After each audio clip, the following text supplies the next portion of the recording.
چلتی پھرتی MRI machine سے فالج کی درست شناخت۔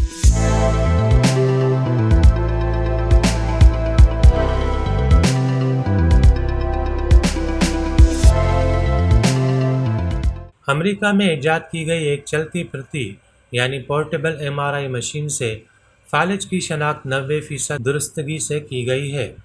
سووپ نامی یہ مشین امریکی health technology company Hyperfine سے 2019 میں تیار کی گئی تھی، جسے FDA نے 2020 میں استعمال کے لیے منظور بھی کر لیا تھا۔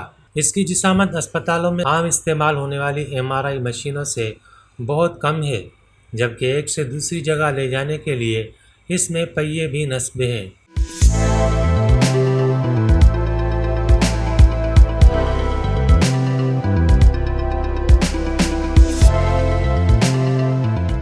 پچھلے 2 سالوں میں تبدیلی اور بہتری کے بعد سووپ کی حساسیت میں مزید اضافہ کیا گیا ہے۔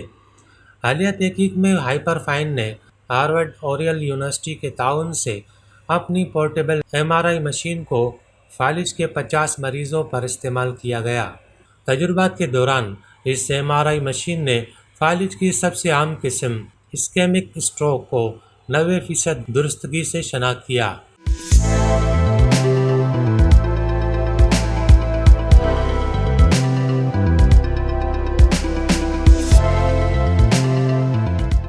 بتاتے چلے کہ فالج 2 طرح کا ہوتا ہے۔ اگر دماغ تک خون پہنچانے والی رگوں میں خون کا لوتڑا پھنس جائے اور دماغ کو خون کا بہاؤ متاثر ہونے لگے تو ایسی صورت میں لاحق ہونے والے فالج کو اسکیمک اسٹروک کہتے ہیں۔ اس کے بجائے اگر دماغ کو خون پہنچانے والی کوئی رگ پھٹ جائے اور نتیجتاً دماغ کے اندر جریان خون ہونے لگے تو اس طرح ہونے والا فالج ہیموریجک اسٹروک کہلاتا ہے۔ علاج شروع کرنے سے پہلے یہ معلوم کرنا ضروری ہے کہ متاثرہ فرد کو اسکیمک اسٹروک ہوا ہے یا وہ ہیموریجک اسٹروک کا شکار ہوا ہے، کیونکہ فالج کی ان دونوں اقسام کا علاج مختلف طریقوں اور دواؤں سے کیا جاتا ہے۔ یعنی ہم یہ کہہ سکتے ہیں کہ فالج کے صحیح علاج کا دار و مدار اس کی صحیح قسم شناخت ہونے پر بھی بہت زیادہ ہے۔ مذکورہ تحقیق میں سووپ کے ذریعے دماغ میں خون کے 2 ملی میٹر جتنے چھوٹے لوتھڑوں کی شناخت بہت کامیابی سے کی گئی، جس سے ظاہر ہوا کہ اس MRI مشین کو ایمرجنسی وارڈ میں بھی استعمال کیا جا سکتا ہے۔